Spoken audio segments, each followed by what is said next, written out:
Meu nome é Mercedes, tenho 67 anos e um coração que já se quebrou tantas vezes que às vezes penso que ele continua batendo apenas por costume. Mas naquela manhã, ele se partiu de um jeito diferente. Foi o tipo de dor que não vem de uma tragédia, e sim da frieza de quem você mais ama. Acordei cedo, como sempre.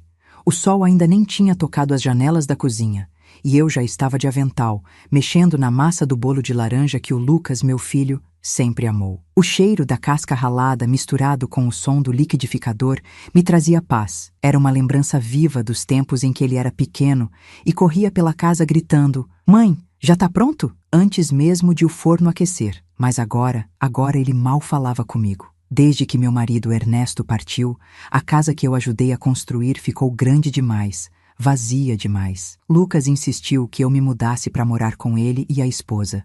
Disse que seria melhor para mim, que eu não devia ficar sozinha. E por um tempo, acreditei nisso. Mas a verdade é que não era a solidão que me assustava.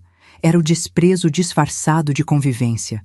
A casa de Lucas e Camila era moderna, limpa, silenciosa demais. Nada de rádio tocando boleros, nada de cheiro de feijão, nada de conversa sobre o dia. Ali, tudo parecia uma vitrine, perfeita por fora, mas gelada por dentro.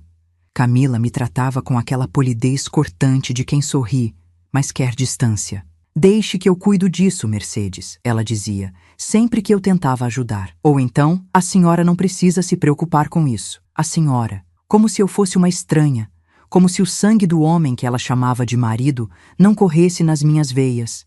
Naquela manhã, enquanto o bolo assava, ouvi o barulho da chave na porta. Camila entrou apressada, com o casaco elegante e o perfume doce que enchia o ambiente antes mesmo de ela dizer bom dia. Ela olhou para o forno e fez uma careta. "Está fazendo bolo?" "Sim", respondi sorrindo, "de laranja. O Lucas sempre adorou." Ela fechou a bolsa com força. "Ele está evitando açúcar, Mercedes, já falei." "Mas um pedacinho não faz mal." Ela soltou uma risada seca. "Um pedacinho hoje, outro amanhã. É sempre assim." Depois me olhou de cima a baixo e completou: "A senhora devia descansar um pouco. Fica se metendo em tudo." Senti meu rosto queimar, se metendo em tudo. Era a casa do meu filho. Eu só queria agradar. "Eu só pensei que seria bom", murmurei. Camila virou as costas e foi até o corredor. "A senhora pensa demais no passado. Isso aqui não é mais a sua casa." Foram essas palavras que rasgaram algo dentro de mim. Não é mais a sua casa. O cheiro do bolo pareceu azedar no ar. A cozinha, antes viva, ficou pesada, sufocante. Eu só queria chorar, mas engoli em seco. Não queria que ela me visse fraca. Lucas entrou logo depois, com o celular na mão. "Que cheiro bom, mãe." Meu coração se acendeu. Mas antes que eu pudesse dizer qualquer coisa, Camila o interrompeu. "Amor, te falei do açúcar, né?" Ele suspirou. "Mãe, a Camila só está cuidando da gente. Cuidando da gente." Como se eu fosse uma ameaça. Eu não respondi. Apenas desliguei o forno, tirei o bolo e deixei o prato sobre a mesa. Aquele bolo não era mais um gesto de amor. Era um lembrete da distância entre nós. Sentei-me na varanda. O vento frio bateu no meu rosto e levei as mãos ao peito, tentando me aquecer. Lembrei de quando Lucas era pequeno, das vezes em que ele ficava doente e eu passava noites inteiras com panos úmidos na testa dele, rezando para a febre ceder. Ele sempre dizia: "Mãe, você é meu anjo da guarda." E agora eu era o incômodo. As horas passaram lentas. Camila saiu para trabalhar e Lucas ficou trancado no escritório. Eu varri, limpei, lavei a louça, qualquer coisa para não pensar. Mas o vazio só crescia. À tarde, quando Lucas apareceu na cozinha, perguntei: "Quer que eu te faça um café?" Ele hesitou. "Não, mãe, eu vou sair com a Camila. A mãe dela está doente e a gente vai até lá. Posso ir junto? Faz tempo que não saio de casa." Camila, que vinha logo atrás dele, respondeu antes: "Não precisa, Mercedes. É rápido." Lucas me olhou, meio sem jeito. "É, mãe, talvez seja melhor descansar." Concordei com um sorriso que não chegou aos olhos, mas algo dentro de mim implorava para não ficar sozinha mais uma noite. "Eu posso ir até o terminal com vocês, então. Faz tempo que não vejo o movimento da cidade." Camila revirou os olhos, mas forçou um sorriso. "Claro, se quiser." Achei que aquilo era uma pequena trégua, mas era o começo da armadilha. caminho até o terminal foi silencioso. O rádio ligado baixinho, a paisagem passando pela janela e eu olhando para o reflexo do meu próprio rosto, cansado, enrugado, invisível. Camila mexia no celular, rindo de alguma mensagem. Lucas dirigia sério, os olhos fixos na estrada. E eu me perguntava, em que momento deixei de ser parte da vida do meu filho? Chegamos ao terminal, um lugar enorme e impessoal, com o som constante de alto-falantes anunciando partidas e chegadas. Camila desceu do carro, ajeitou o cabelo e virou-se para mim. Mercedes, desce um minutinho, por favor. Quero te pedir uma coisa. Desci, sem desconfiar. Ela me levou alguns passos adiante, até uma das colunas de concreto, e disse, num tom calmo demais para ser sincero: Olha, eu acho melhor a senhora não voltar para casa hoje. Fiquei sem entender. O quê? Eu e o Lucas precisamos conversar, sozinhos, mas eu moro com vocês. Ela cruzou os braços. Temporariamente, né? O sorriso dela era tão gelado que doeu. A senhora precisa entender que está ocupando um espaço que não é mais seu. Olhei para trás e vi Lucas dentro do carro, mexendo no celular, alheio a tudo. Senti o desespero subir. Camila, eu não tenho para onde ir agora. Ela deu de ombros. Então arrume. Quando percebi, o carro começou a se mover. Lucas! Gritei, correndo alguns passos. Lucas, espera! Mas ele não olhou para trás. Nenhuma vez. O som do motor se misturou ao barulho dos trens. E de repente, o mundo ficou mudo. Fiquei ali, parada, com a bolsa nas mãos. Dentro dela, só uns trocados e um lenço. Nenhum dinheiro suficiente para pegar um trem. Nenhum lugar para ir. Sentei num banco frio e o vento cortava meu rosto. As pessoas passavam apressadas, indiferentes. Eu, que já tinha sido chamada de mãe, esposa, companheira, agora era só uma velha esquecida num terminal. Minhas mãos tremiam, o medo me invadiu, a vergonha me queimava. E foi nesse instante que ouvi uma voz suave, quase um sussurro. Está tudo bem, menina? Virei-me. Atrás de mim estava uma senhora de cabelos brancos, óculos escuros e bengala. Tinha um sorriso sereno, daqueles que acalmam a alma. Eu estou bem, menti. Só um pouco perdida. Ela inclinou a cabeça, como se me visse apesar da cegueira. Às vezes, perder-se é o começo de se encontrar. Eu sorri sem força, mas antes que pudesse dizer qualquer coisa, ela segurou minha mão. Finja ser minha neta, disse firme com voz baixa. Meu motorista está chegando. O quê? Perguntei confusa. Ela se aproximou sussurrando. Por favor, só por alguns minutos. Foi então que um carro preto parou em frente à calçada. O motorista desceu e abriu a porta. Ela me apertou a mão e disse, entre comigo e não diga nada. Eu não sabia o que estava acontecendo, mas algo na voz dela me fez confiar. Talvez fosse o destino me oferecendo uma segunda chance, ou talvez fosse o começo de algo muito maior. E foi assim, sem saber, que a mulher que eu acabara de conhecer, uma senhora cega chamada Isadora, mudou completamente o rumo da minha vida. Entrei no carro sem entender muito bem o que estava acontecendo. A senhora cega, que mais tarde soube se chamar Isadora, apertou minha mão com uma firmeza que me desconcertou. O motorista, um homem alto e silencioso, nos observava pelo retrovisor, mas não perguntou nada. Apenas ligou o motor e partiu. Eu me sentei ao lado dela, tentando parecer tranquila, embora meu coração batesse descompassado. A roupa que eu usava, um casaco gasto e um lenço simples, contrastava com o interior do carro. Bancos de couro, perfume caro, som ambiente suave. Aquilo tudo me parecia irreal. Isadora virou o rosto em minha direção e disse com doçura: Você deve estar confusa, não é? Assenti, sem saber se devia responder. Eu não entendo por que pediu para eu fingir ser sua neta. Ela sorriu, com aquele ar de mistério que só pessoas muito vividas têm. Às vezes, o destino precisa de um pequeno empurrão para colocar duas almas no mesmo caminho. Fiquei em silêncio. O carro seguia por uma estrada arborizada, longe do barulho dos trens. Pela janela, vi o terminal ficando cada vez menor, como se minha antiga vida estivesse se afastando com ele. Me chamo Isadora, ela disse, como quem revela um segredo. E você, querida? Mercedes, belo nome. Nome de mulher forte. Sorri, tímida, mas por dentro senti um nó na garganta. Forte? Eu me sentia tudo. menos forte. Isadora parecia me ler por dentro. Sabe, Mercedes, a força não está em quem nunca cai, mas em quem levanta mesmo quando o chão é frio e vazio. Aquilo me desarmou. Eu não sabia por quê, mas aquelas palavras atravessaram todas as defesas que ainda restavam em mim. Talvez porque, naquele momento, eu só queria ser vista. E ela, mesmo sem enxergar, parecia me ver completamente. O carro parou diante de um portão de ferro imenso, guardado por uma muralha de eras verdes. Uma casa antiga, elegante, ergueu-se diante de nós. Era o tipo de lugar que parecia carregar histórias em cada pedra, em cada janela. O motorista saiu e abriu a porta. Isadora me estendeu a mão. Venha, minha neta. Senti o coração acelerar, mas obedeci. Enquanto caminhávamos pelo jardim, percebi que havia algo diferente ali. Uma mistura de silêncio e acolhimento, como se aquele lugar me observasse. Ao entrar, uma mulher de uniforme correu até nós. Senhora Isadora, eu não sabia que voltaria hoje. Aconteceu uma mudança de planos, ela respondeu. Esta é minha neta, Mercedes. Ficará conosco por uns dias. A empregada me olhou surpresa, mas apenas assentiu.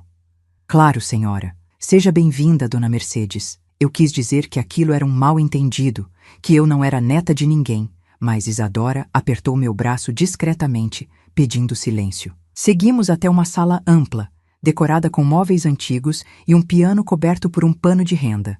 O cheiro de madeira e flores secas enchia o ar. Isadora sentou-se numa poltrona e me indicou outra. Agora podemos conversar, disse ela com um leve sorriso.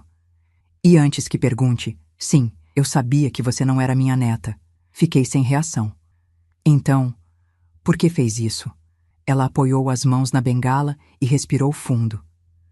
Porque você precisava de ajuda e eu precisava de companhia. Fiquei em silêncio por alguns segundos, sentindo o peso daquelas palavras. Ninguém me dizia algo assim há muito tempo. Ajuda, companhia, duas palavras tão simples e tão ausentes na minha vida.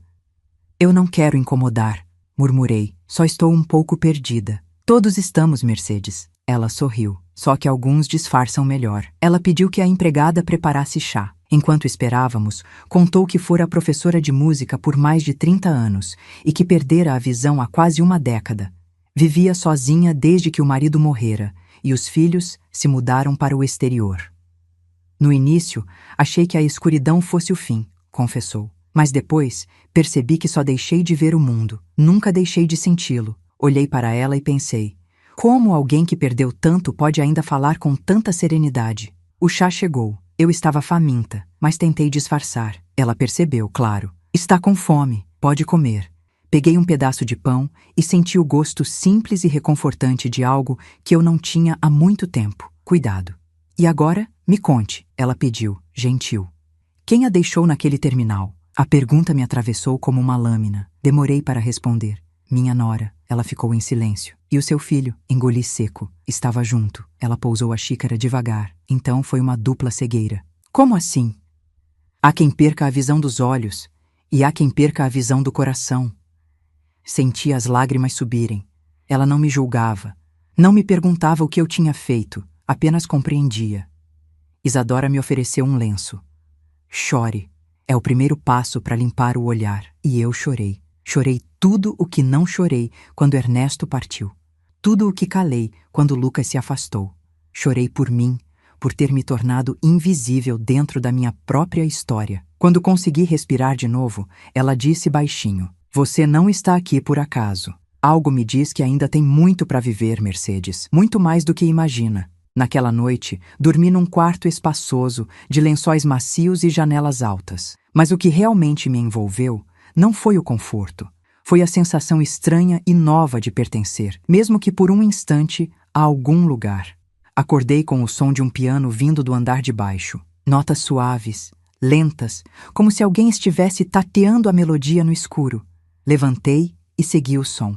Era Isadora, sentada ao piano, de olhos fechados, os dedos dançando pelas teclas como se cada nota fosse uma lembrança. Que música linda, murmurei. Ela sorriu sem me ver. É a primeira que toquei depois de ficar cega. Fez uma pausa e acrescentou. A gente aprende a tocar a vida de ouvido quando perde a visão. Sentei ao lado dela. e pela primeira vez em muito tempo, me senti em paz. Durante os dias seguintes, Isadora me deixou ficar. Disse que eu a fazia companhia, que a casa parecia mais viva com minhas conversas. Eu ajudava nas flores, fazia bolos, e ela me contava histórias de quando via o mundo. Mas a cada dia, uma pergunta crescia dentro de mim. Por que ela me ajudou? E mais ainda, por que me disse que meu marido ia se arrepender de ter me deixado? Eu não tinha mais marido. O que ela sabia sobre mim? Uma tarde, enquanto tomávamos café, perguntei: Isadora, por que disse aquilo lá no terminal? Ela inclinou a cabeça. Porque vi a dor no seu rosto. E vi algo mais. O quê? Ela respirou fundo. Que sua história ainda não terminou. E quando a vida ainda tem capítulos por escrever, o destino costuma mandar recados. Fiquei em silêncio, intrigada. Ela prosseguiu. Talvez o homem que te deixou, seja marido, filho ou amor, ainda precise aprender o que perdeu. Essas palavras me gelaram, porque no fundo eu ainda esperava que Lucas se arrependesse, que me procurasse, que percebesse que me abandonara. Mas os dias passaram e o telefone não tocou.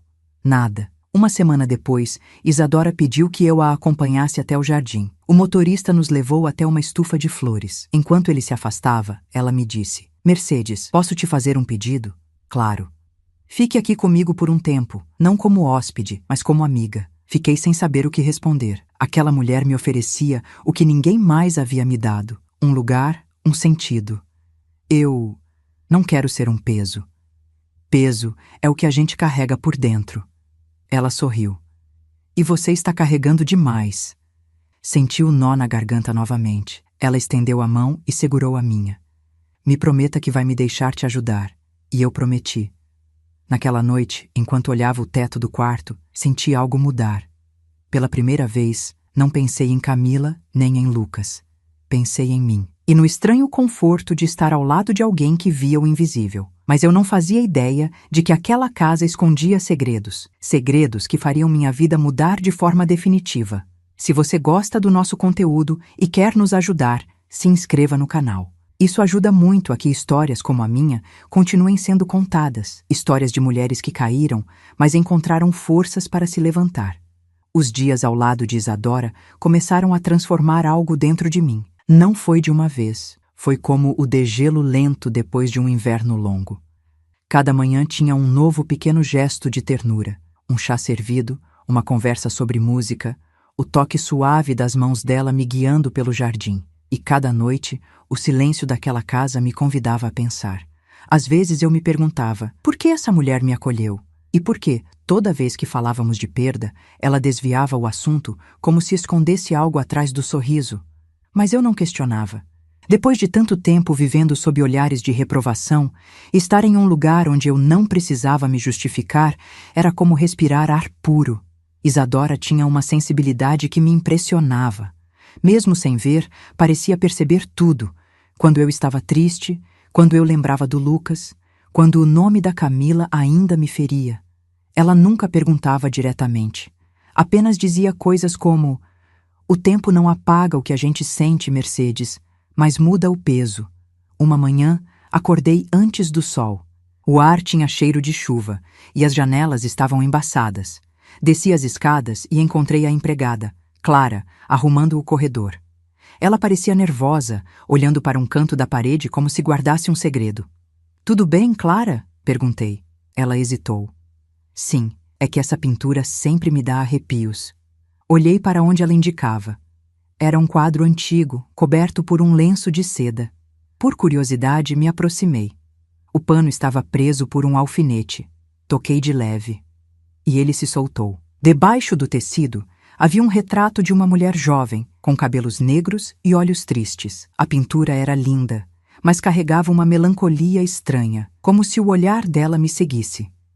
Quem é? Perguntei.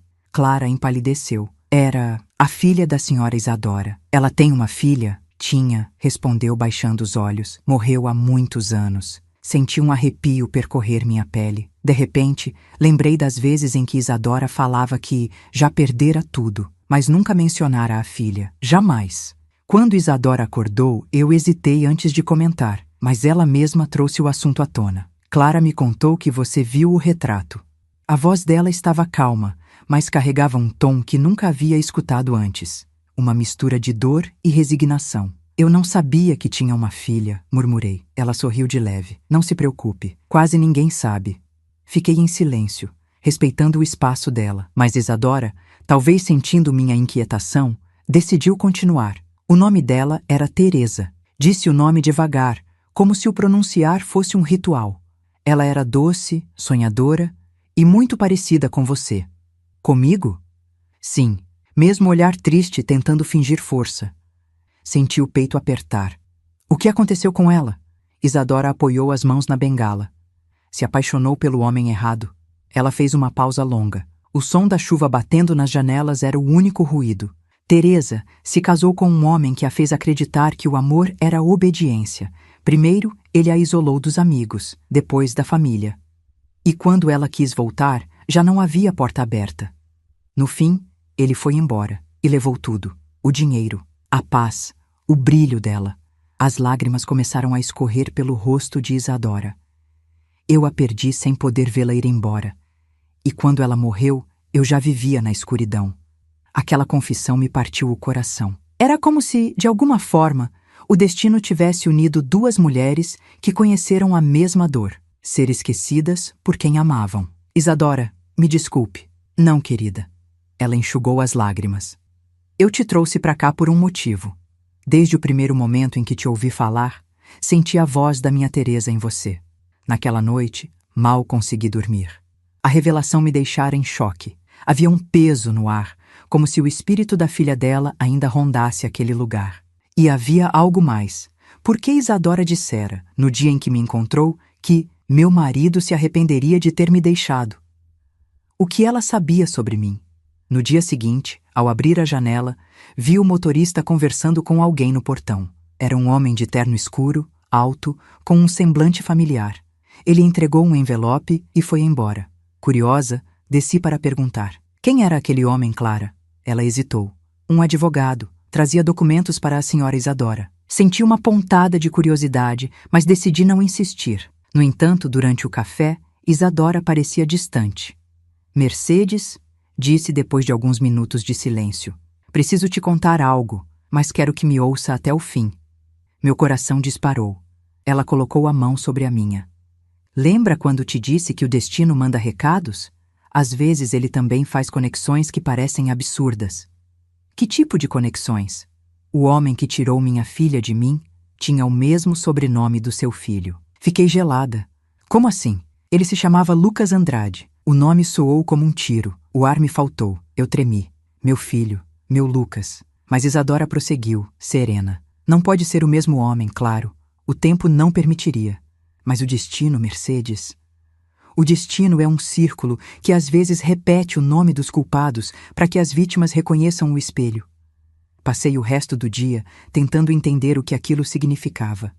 Isadora parecia acreditar que nada em nossas vidas fora coincidência. E, no fundo, uma parte de mim começava a acreditar também.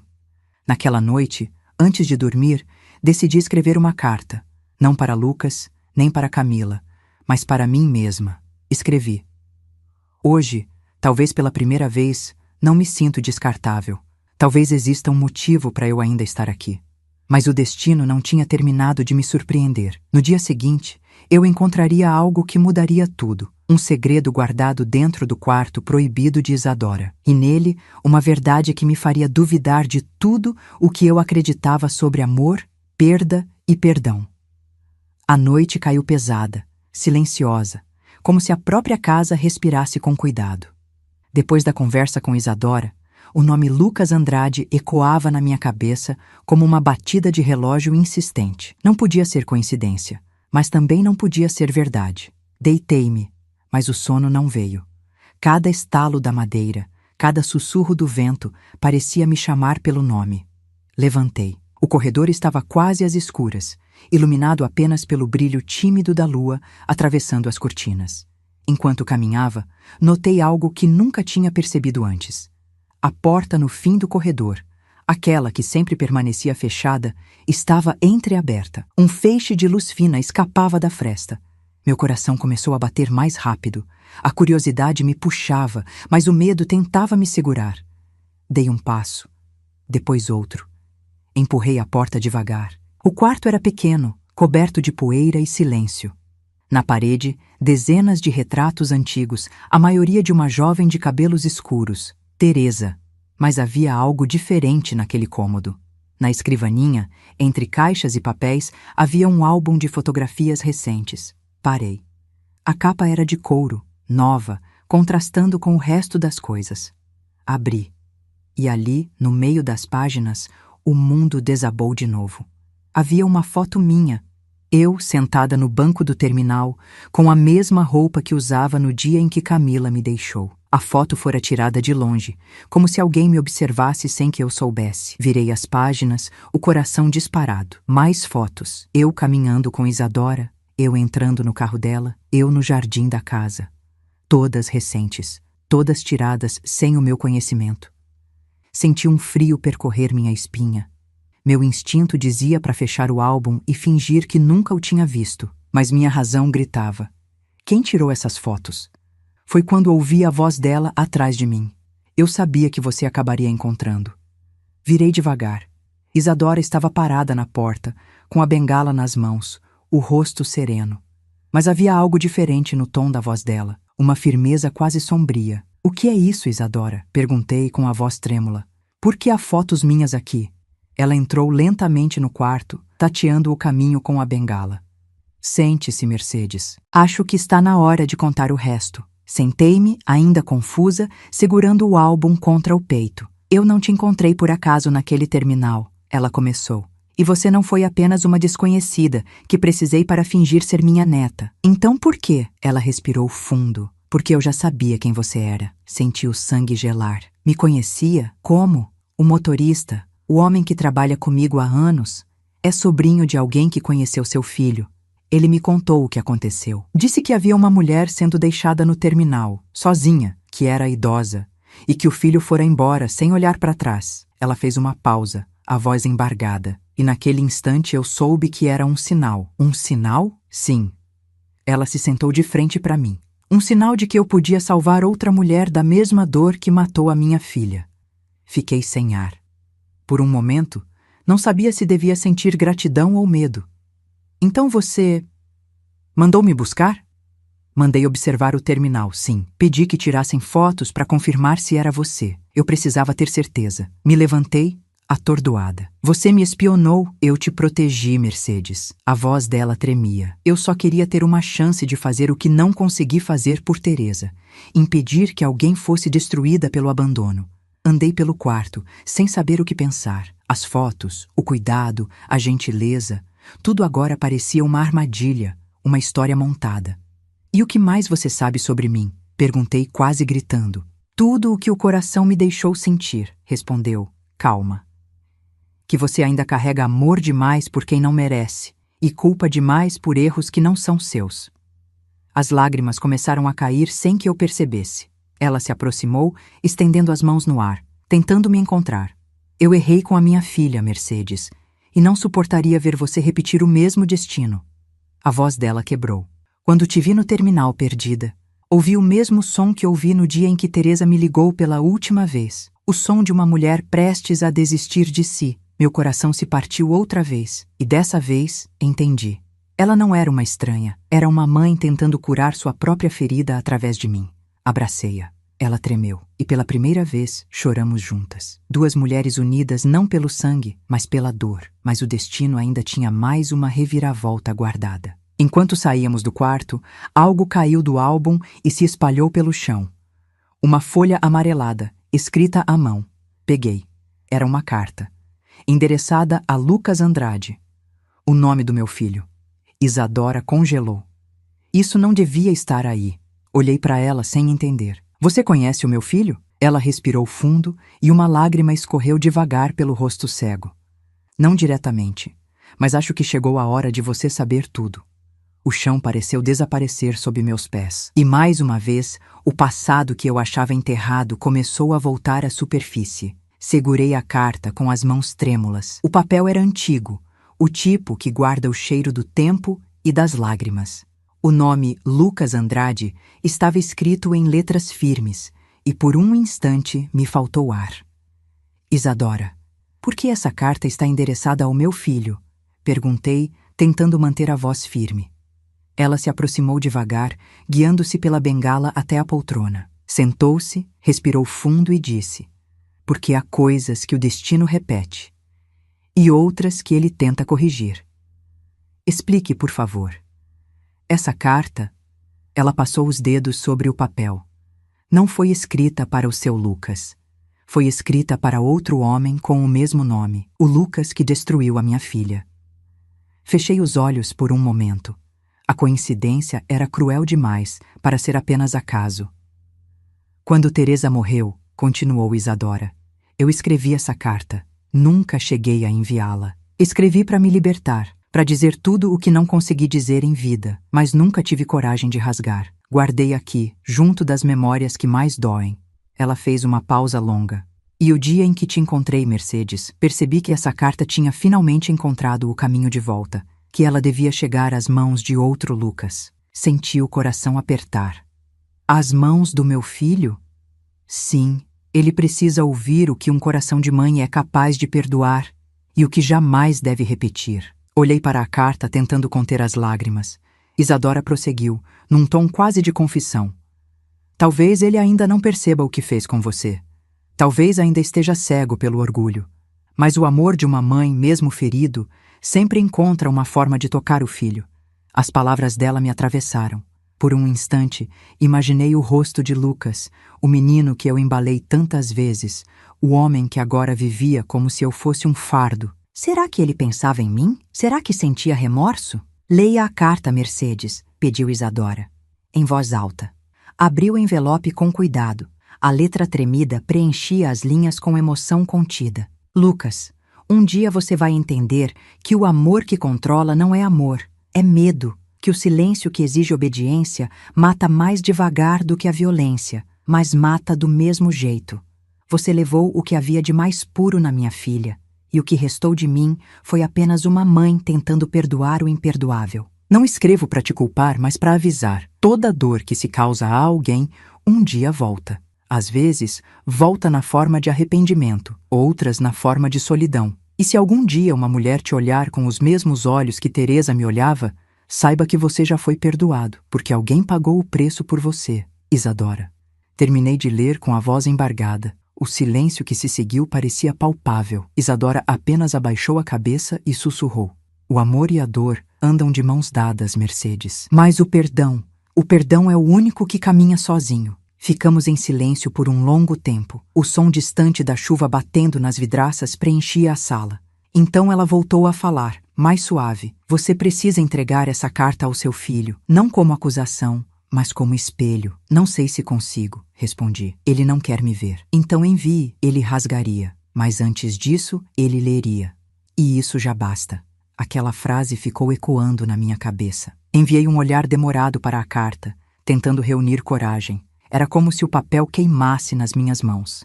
Eu sabia que ela estava certa. Lucas precisava ler aquilo. E eu precisava libertar o que restava de mim desse peso. Na manhã seguinte, escrevi uma carta minha. Usei as mesmas palavras que tantas vezes guardei no coração. Meu filho, eu te amo. E é por te amar que deixo de te seguir.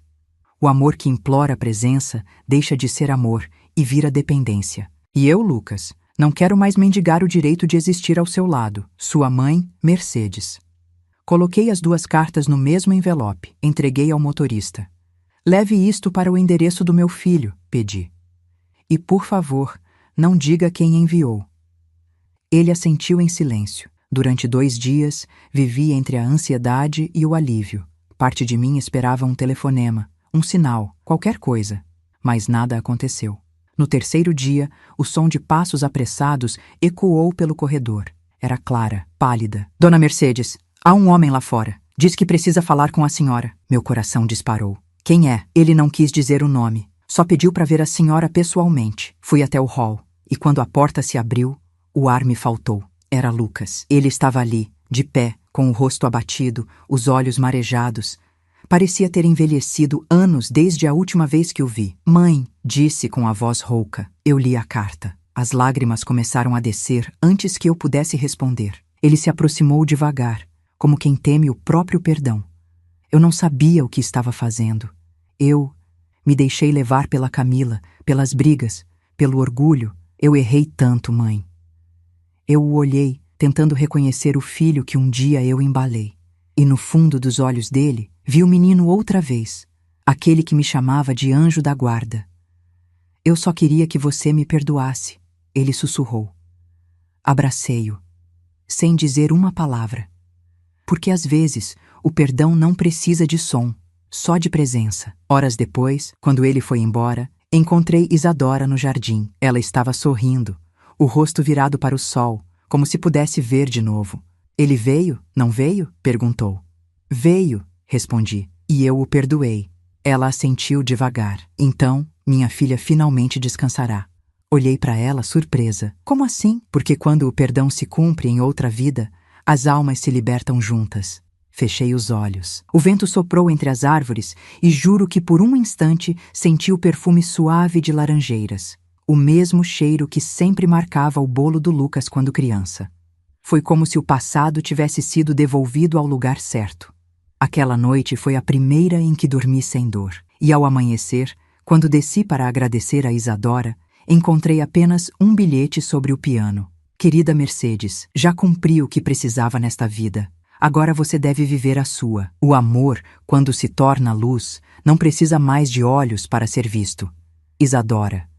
Sentei diante do piano. Toquei as notas que ela me ensinara. E percebi que o som não vinha só das teclas, vinha de dentro de mim, porque naquele momento eu também enxergava com o coração. O amanhecer entrou pelas janelas como um sussurro.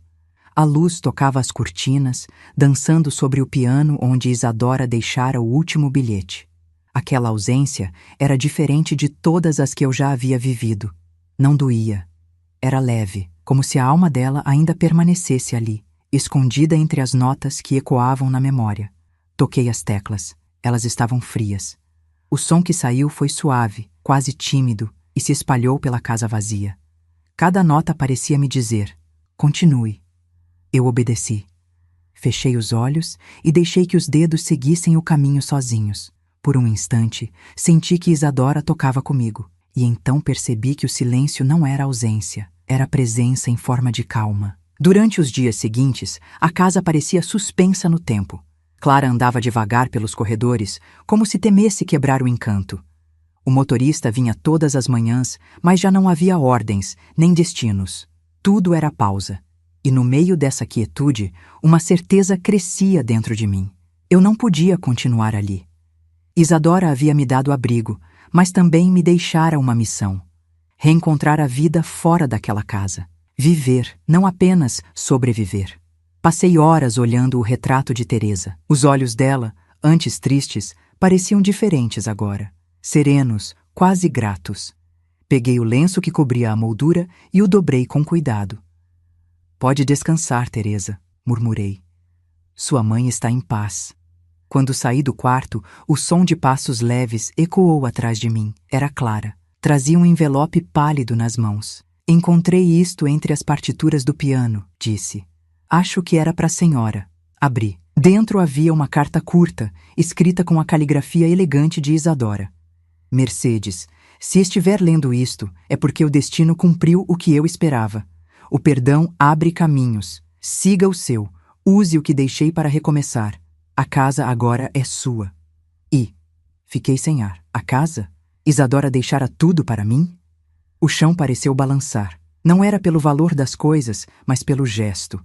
Ela tinha me dado mais do que abrigo. Tinha me dado o direito de existir com dignidade. Passei dias decidindo o que fazer. Poderia vender a casa, mudar de cidade, talvez começar um pequeno café com os bolos que Lucas tanto amava. Mas algo em mim dizia que aquele lugar ainda não tinha terminado de me ensinar. Comecei a abrir as janelas, deixar o ar entrar. O jardim floresceu de novo. As músicas voltaram a ecoar. E aos poucos, a solidão foi dando lugar à companhia das lembranças boas. Às vezes, eu falava com Isadora em voz alta. Você veria, está tudo tão bonito aqui fora. E o vento respondia, suave.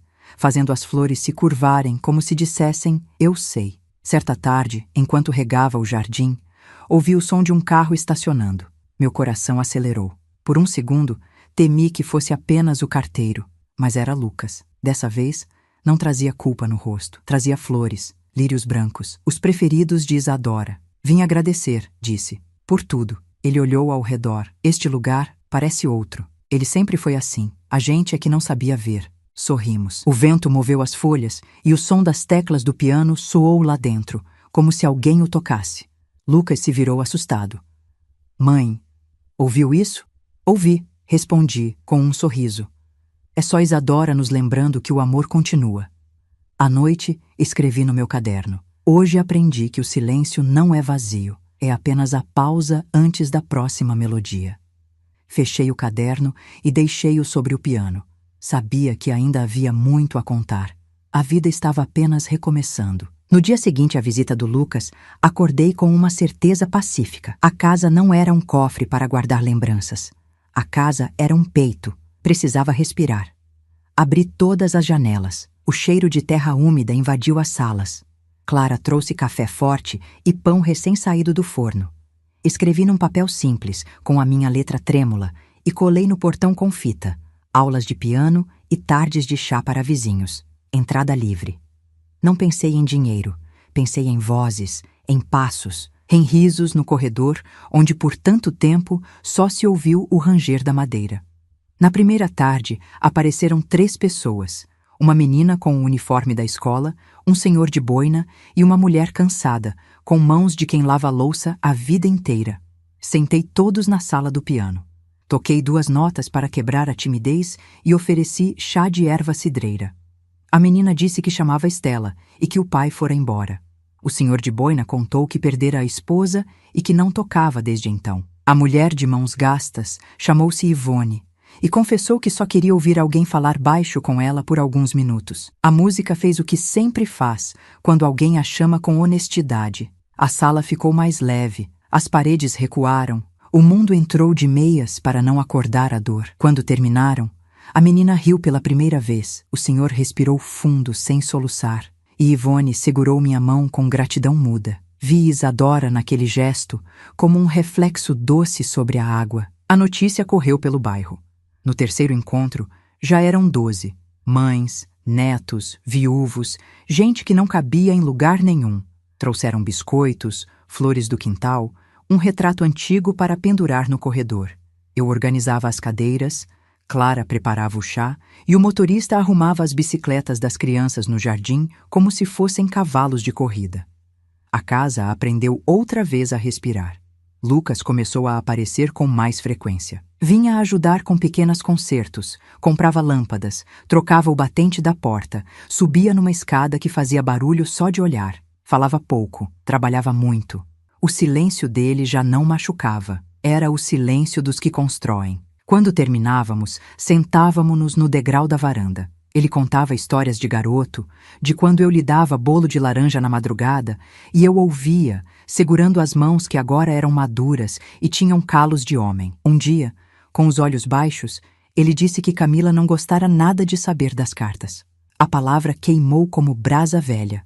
Ele respirou e acrescentou que estava confuso, que a casa onde moravam parecia menor a cada dia e que a mulher que ele amava parecia crescer dentro de uma armadura. Pedi que ele pensasse, que não escolhesse por raiva, nem por pena. Ele prometeu. A noite desceu sem pressa sobre nós dois. No fim da semana, encontrei uma gaveta antiga que não abria. Chamei o motorista, que apareceu com um molho de chaves de tempos diferentes. A segunda tentou entrar. A terceira girou. A madeira gemeu e cedeu. Dentro, um pequeno caderno de capa azul e um envelope grosso lacrado com cera. No caderno, anotações de Isadora, aulas de música, listas de compras, frases soltas sobre perdão e coragem. No envelope, uma inscrição irregular. Abrir quando baterem à meia-noite. Senti um arrepio que não era de medo. Era de destino. Fechei a gaveta e guardei as chaves no bolso do avental. Decidi não contar a ninguém. Algumas coisas pedem a hora certa, como quem pede água no deserto. Na tarde seguinte, As cadeiras se encheram de novo. Tocamos valsas lentas, as crianças inventaram coreografias desajeitadas. Um moço tímido recitou um poema que dizia que a saudade é uma casa com porta aberta para o vento. Eu assinava um bilhete de agradecimento para cada um que ia embora. Foi então que vi, estacionando em frente ao portão, um carro branco conhecido. O vidro desceu lentamente. O rosto de Camila apareceu com óculos escuros e um sorriso que não chegava nos olhos. Ela entrou sem pedir licença, como quem se sente no direito de atravessar qualquer sala. Cumprimentou Clara com um aceno curto, ignorou o motorista e parou diante do piano. Passou os dedos no verniz como quem avalia um móvel que deseja vender. Disse meu nome sem carinho. Perguntou sobre Lucas. Perguntou sobre a casa. Perguntou se eu já tinha advogado. Respondi que Lucas estava bem, que a casa estava viva e que advogado eu só tive uma vez, quando precisei registrar o nome do meu filho no cartório. Ela sorriu com cortesia cortante. Comentou que heranças causam confusões e que, sendo eu apenas uma conhecida recente, muitos poderiam entender mal a situação. Falou em contestação, em documentos, em interesses de terceiros. Jogou as palavras como quem joga pedrinhas num lago para ver os círculos se formarem. Pedi que se sentasse. Ofereci chá. Ela recusou. Olhou ao redor e torceu a boca como quem sente um cheiro que não gosta. Disse que não queria trazer problemas, apenas evitar que eu me metesse em algo maior do que podia carregar. Eu a observei como se observa uma lâmina no fundo da gaveta. Agradeci a preocupação. Disse que a casa não era um troféu, era um compromisso. Contei das tardes de música, das crianças, dos viúvos, da mulher que só queria ouvir alguém falar baixo com ela. Ela riu sem som. O motorista entrou discretamente com uma bandeja e pousou um jarro de água sobre a mesa. Camila mal olhou. Insistiu que Lucas precisava de foco, que aquela casa e essas pessoas fariam mal a ele, que eu sempre prejudicava sem perceber. A última frase veio como uma marreta. Vi os olhos de Isadora, invisíveis, me pedindo calma. Vi Teresa no retrato, pedindo que eu não me curvasse a nenhum tom de voz. Falei baixo, como quem afia uma verdade. Disse a Camila que os filhos não são navios ancorados. Disse que a casa sempre caberia, mas que o coração só abrigaria o que coubesse. Disse que eu não exigiria nada de Lucas e que ela não precisava me temer. Ela engoliu o ar como quem engole orgulho. Levantou-se. Prometeu que voltaria. Avisou que traria alguém para conversar. Sorriu com os dentes, não com o rosto. Foi embora deixando um rastro de perfume forte e ameaça educada. Depois que o portão fechou, sentei no banco do piano e toquei uma escala curta. Meu pulso tremia, mas o som saiu firme. Clara apareceu com os olhos redondos. O motorista ajeitou a gravata como quem se prepara para uma batalha que ainda não conhece. A casa inteira prendeu a respiração. A noite chegou carregada. As nuvens encobriram a lua. Fechei as cortinas, deixei apenas uma vela acesa na mesa da sala e sentei diante da gaveta aberta. O envelope esperava, intacto, com a cera antiga, desenhando um pequeno círculo irregular. Olhei o relógio. Faltavam 10 minutos para a meia-noite. Os minutos caíram devagar, como folhas secas. Ouvi passos lá fora, o latido distante de um cão, o último bonde do dia cortando a rua em aço e faísca. Às 11h59, o vento passou pelo corredor e apagou a vela. Acendi outra com mãos incertas. Coloquei o envelope sobre o colo. Respirei fundo. Quando os ponteiros se tocaram, alguém bateu no portão. 3 batidas, secas, exatas. Não era o carteiro, não era vizinho, não era acaso. Levantei. O piso antigo cantou baixinho sob os meus pés. A chave gemeu na fechadura. Abri.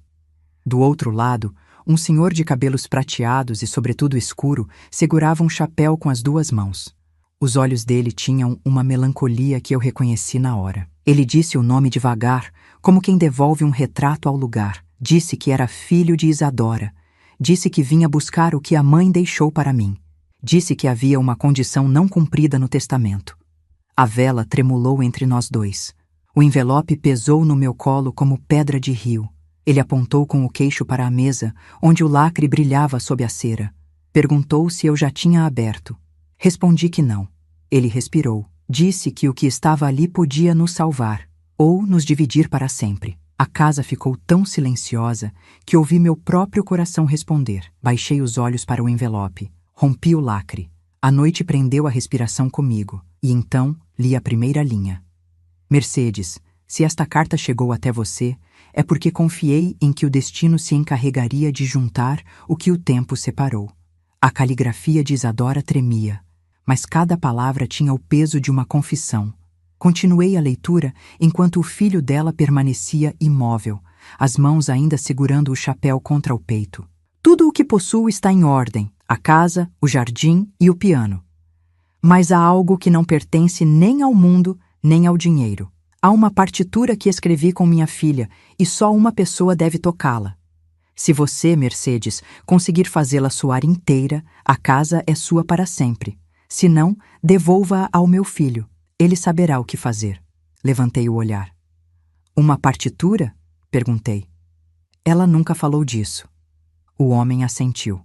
Está guardada no compartimento secreto do piano. Foi o último trabalho das duas antes de minha irmã morrer. Nenhum de nós conseguiu tocá-la. Sempre se calava no meio. A lembrança de Isadora tocando de olhos fechados atravessou minha mente. Talvez ela esperasse que alguém terminasse aquela música. O filho continuou. Minha mãe dizia que quando a canção fosse completa, o ciclo se encerraria. Fui até o piano. As teclas brancas refletiam o tremor da vela. Passei a mão pela tampa. O pó formava linhas como veios de tempo. Empurrei devagar. Dentro, sob as cordas, havia um envelope dobrado em 4, a partitura, notas miúdas, linhas entrecortadas, anotações a lápis. No canto inferior, uma palavra: renascer. O homem aproximou-se. É isso. Ela sempre dizia que essa música era para alguém que precisasse nascer de novo. Sentei-me. O coração batia rápido, como se o corpo inteiro se lembrasse de respirar de outra forma. Posicionei os dedos. A primeira nota soou pura. Depois outra e mais outra, formando uma melodia simples, lenta, quase uma oração. O filho de Isadora fechou os olhos. A casa inteira parecia escutar. O som subia pelas paredes, fazia vibrar o vidro das janelas. Até os retratos pareciam sorrir discretamente. A música seguia, e eu sentia a presença dela. Isadora, atrás de mim, como se orientasse meus movimentos. Quando a melodia ameaçou se interromper, encontrei uma linha inacabada, uma nota suspensa sem resposta. Respirei fundo e, guiada pelo instinto, adicionei uma variação. O som preencheu o vazio. Naquele instante, o piano vibrou com uma força diferente. A última nota ecoou longa, dissolvendo-se no ar. Depois, silêncio. O homem abriu os olhos e sorriu pela primeira vez. Conseguiu, murmurou. Ela está em paz. Ficamos ali, sem falar, ouvindo o silêncio que se seguiu. Era o mesmo silêncio que sempre houve na casa, mas agora estava vivo, cheio de sentido. Ele entregou-me um envelope menor. Ela pediu que lhe entregasse isto se conseguisse tocar. Dentro, havia uma chave e um bilhete curto. Toda casa precisa de uma porta que se abre para fora. Use esta chave para um novo começo. Perguntei o que significava. Ele respondeu apenas: há uma cabana no alto do bosque. Minha mãe dizia que, quando alguém finalmente tocasse a partitura completa, aquela casa deveria voltar a ser escola de música. Sorri. Era o destino de novo, me empurrando adiante. Nos dias seguintes, arrumei a casa para a mudança. As crianças e os vizinhos ajudaram. Lucas trouxe ferramentas e ficou até tarde instalando novas prateleiras. Camila não voltou. O silêncio dela, pela primeira vez, me pareceu um presente. Na última noite, sentei-me ao piano. Toquei Renascer de novo. Dessa vez, sem medo de errar, sem tristeza. Quando a última nota se apagou, fechei o tampo e sussurrei: obrigada, Isadora. Do lado de fora, o vento respondeu, movendo as flores do jardim. O dia seguinte nasceu dourado. Levei o piano para a cabana do bosque. As crianças vieram atrás, trazendo risadas e folhas nas mãos. A cada passo, eu sentia o peso antigo se dissolvendo. A cabana cheirava a madeira nova e esperança. Preguei na porta uma pequena placa: Escola de Música Isadora e Teresa, para todos que ainda acreditam no recomeço. Quando toquei as primeiras notas na nova casa, percebi que o silêncio do piano tinha se transformado em voz. E pela primeira vez em muitos anos, a minha também. O vento da montanha chegava diferente. Tinha o cheiro do campo e o som das cigarras. um rumor que fazia a alma lembrar que o tempo continua. A cabana era simples, madeira clara, janelas largas e um telhado que estalava ao sol. Mas quando o piano foi colocado ali dentro, o lugar inteiro pareceu mudar de tom, como se tivesse encontrado a própria voz. As crianças correram em volta, rindo. Lucas descarregava as caixas enquanto eu varria o pó do chão novo. O motorista, agora amigo, cuidava do jardim improvisado. E Clara, a eterna testemunha das minhas viradas, preparava café e pão de milho para todos. No final da tarde, o piano já estava afinado. Toquei as primeiras notas e o som subiu pelo vale. Pássaros responderam lá fora, e as crianças, encantadas, se sentaram no chão. Disse a elas que aquele instrumento tinha atravessado 2 vidas e agora pertencia a todas. Quando a gente toca, a dor aprende a cantar, expliquei. Elas riram, sem entender direito, mas guardaram a frase como quem guarda um segredo. Os dias seguintes foram de trabalho e esperança. As pessoas do vilarejo começaram a aparecer com curiosidade. Alguns traziam instrumentos velhos, outros só vontade de ouvir. Transformamos a cabana numa pequena escola gratuita. 3 bancos, o piano e um quadro negro onde eu escrevia as primeiras lições de música e de vida. Uma senhora chamada Antônia chegou com um violino sem cordas. Um rapaz tímido trouxe um tambor rachado. E uma menina de tranças perguntou se podia cantar. Respondi que sim. E o que se ouviu em seguida foi uma voz tão pura que fez Clara chorar. Choramos todas, porque entendemos que a casa estava viva outra vez. Lucas aparecia todos os sábados, ajudava com as reformas e, quando achava que eu não via, ficava observando as aulas. Um dia, peguei-o dedilhando o piano sozinho, tentando lembrar uma canção da infância. Sentei ao lado dele e toquei junto, devagar. Foi o nosso primeiro dueto desde que ele era criança. No final, ele sorriu e disse: "Acho que nunca mais vou conseguir te deixar, mãe." "Ninguém precisa deixar quem aprendeu a escutar", respondi. O tempo foi passando e a escola Isadora e Teresa virou um refúgio. Vinha gente de longe só para passar uma tarde ali. A música atraía quem precisava de paz. E eu, pela primeira vez, não sentia medo de envelhecer. Numa dessas tardes, um rapaz estrangeiro apareceu. Trazia um violão e um sotaque suave. Disse que estava viajando pelo interior, recolhendo melodias antigas. Chamava-se Mateu. Ficou ouvindo as crianças, gravando trechos da música Renascer. No fim da aula me procurou. "Senhora Mercedes, essa canção tem algo diferente. Parece que fala com o tempo." Sorri. "Fala com quem perdeu e ainda tem coragem de recomeçar." Ele pediu permissão para gravar a versão completa. Aceitei. 2 semanas depois, Mateu voltou com um pequeno gravador e uma proposta: transformar Renascer num projeto beneficente. A renda iria para crianças órfãs de músicos. Chorei de emoção. Era como se Isadora continuasse abrindo caminhos através de nós. Na noite em que lançamos a gravação, a cabana ficou cheia. Penduramos lampiões, espalhamos flores do campo e assamos pão no forno. Quando toquei a primeira nota, o vento soprou pelas janelas, fazendo as chamas das velas dançarem. O eco subiu pelas colinas e voltou como um coro. Vi o rosto de Isadora na memória, sorrindo, e ao meu lado, Lucas aplaudia, com lágrimas nos olhos. Quando o som cessou, o silêncio que se seguiu foi o mais bonito de todos, o silêncio de quem finalmente entende que está onde devia estar. Aquela noite parecia não querer acabar. O luar entrava pelas frestas do telhado e fazia o piano brilhar como se tivesse nascido de novo. Depois que todos se foram, fiquei sozinha, sentada diante dele. Toquei devagar, quase em sussurro, e pensei em tudo que me trouxera até ali. O terminal, o frio, a voz de uma mulher cega que enxergava mais que qualquer um.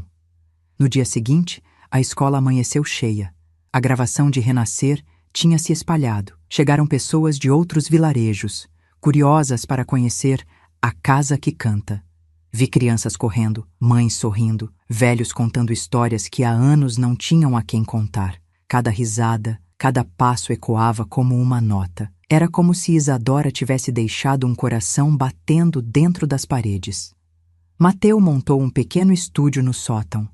Gravávamos canções antigas misturadas com vozes novas. O som viajava pelo rádio local e logo começaram a chegar cartas de agradecimento. Uma delas vinha assinada por uma mulher de voz trêmula.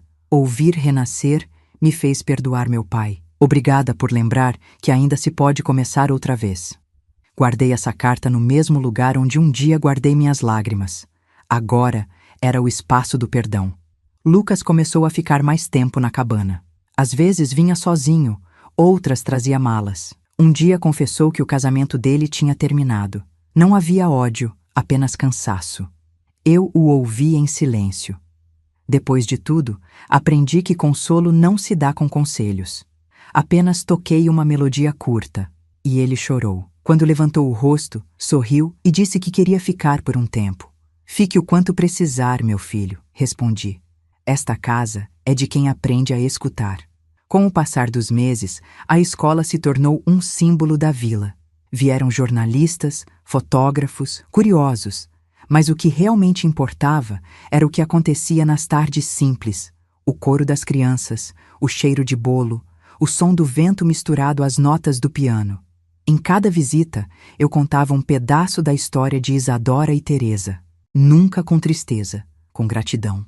Um dia, sentei-me diante dos alunos e disse: lembrem-se, tocar não é só fazer som, é falar com quem já partiu e ainda escuta. Certa madrugada, acordei com o barulho da chuva. O telhado pingava devagar e o vento fazia o piano vibrar sozinho. Levantei e acendi a lamparina. As teclas se moviam levemente, como se dedos invisíveis as tocassem. Senti um arrepio, mas não de medo. Sentei-me e deixei que a melodia me guiasse. Era renascer, tocada por mãos que eu já conhecia. Isadora estava ali, dizendo adeus mais uma vez. Sorri, fechei os olhos e continuei a tocar junto com ela. A música durou até o amanhecer. Quando o sol entrou pela janela, percebi que o piano estava silencioso de novo. Mas dentro de mim, tudo cantava. Peguei meu caderno e escrevi. Hoje entendi o que é viver depois da dor. É permitir que o amor ocupe o espaço que o medo deixou. Fechei o caderno e olhei pela janela. As crianças vinham pela estrada de terra, carregando flores. O futuro chegava rindo, sujo de barro e esperança. Abri a porta, respirei fundo e sussurrei. Bem-vindos à casa que voltou a cantar. As manhãs na cabana começaram a ter o mesmo ritmo de respiração. O cheiro do café, o riso das crianças, o som das teclas do piano que acordava antes de mim. A vida, finalmente, era uma música sem pressa. Mas o tempo, esse velho maestro, nunca repete o mesmo compasso. Ele sempre muda o tom quando menos esperamos. Foi numa tarde de outono que recebi a carta. O carteiro veio subindo o caminho de terra com o chapéu na mão, a barba cheia de pó. Trazia um envelope carimbado de longe. Buenos Aires. Abri devagar. Era uma proposta. Um conservatório queria adotar o projeto da escola e transformar Renascer em peça oficial de estudo. Mateu havia enviado a gravação sem me contar. Sorri e chorei ao mesmo tempo. Era o tipo de surpresa que só o destino sabe preparar. Mas havia um pedido. Queriam que eu fosse até lá, contar a história ao vivo, gravar depoimentos, ensinar às crianças de outros países o sentido da melodia. Por um instante senti o medo antigo. Deixar a casa. Deixar os rostos que me devolviam o ar. Olhei para o piano. As teclas pareciam esperar minha resposta. Naquela noite, conversei com Lucas. Mãe, você precisa ir, disse ele. Essa canção já não é só sua. E a escola? Nós cuidaremos dela. Eu, Clara, as crianças. O orgulho me encheu o peito. Aquele menino que um dia me deixou no terminal, agora me empurrava de volta para o mundo. O ciclo se fechava com ternura. Os dias seguintes foram de preparo. Mateu veio ajudar, empolgado. A comunidade organizou uma despedida simples. Música, bolo, flores e um retrato de Isadora no altar improvisado. Antes de partir, sentei ao piano uma última vez. Toquei Renascer com as mãos firmes e o coração calmo.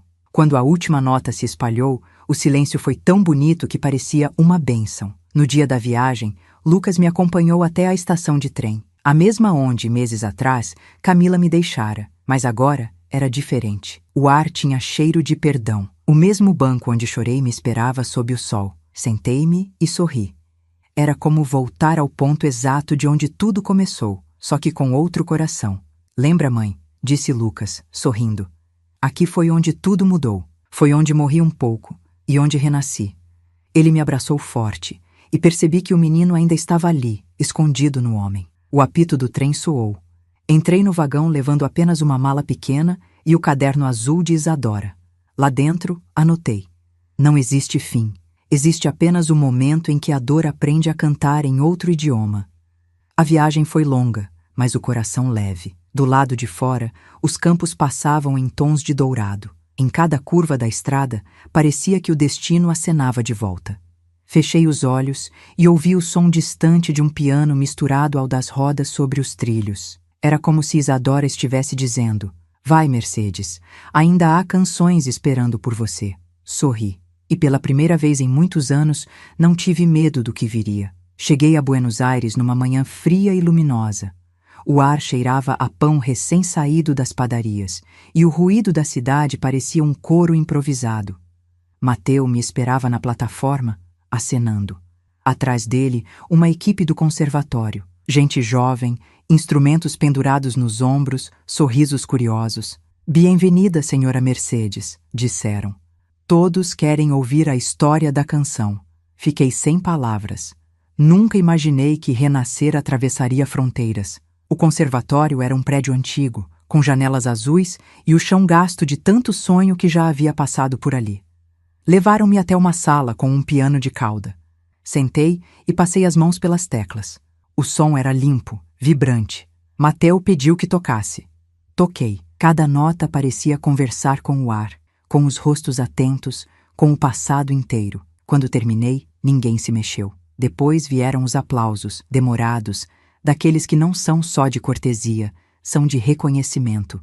Senti que o coração de Isadora estava ali, tocando junto comigo. Os alunos começaram a me fazer perguntas. Como nasceu a melodia? Quem foi Isadora? Por que a música parecia uma oração? Contei a história do trem, do abandono, da mulher cega que enxergava o coração dos outros. Contei sem chorar.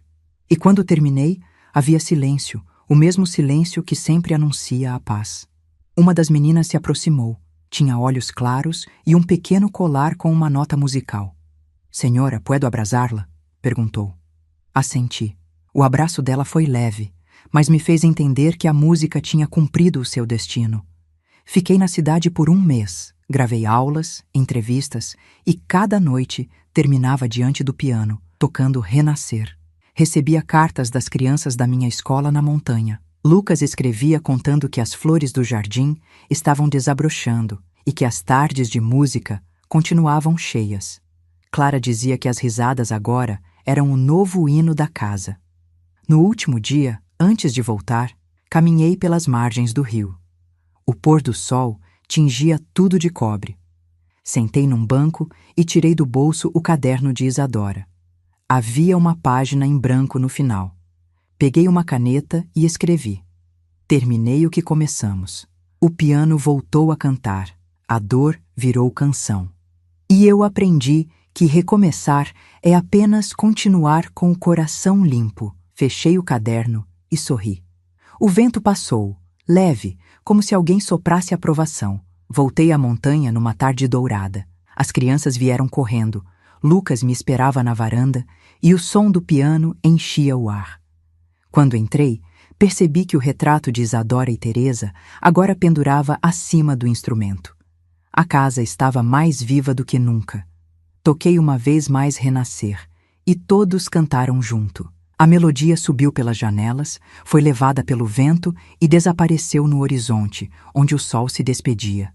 Fechei o tampo do piano e disse, quase em sussurro, agora sim, Isadora, agora todos renascemos. Ficamos em silêncio.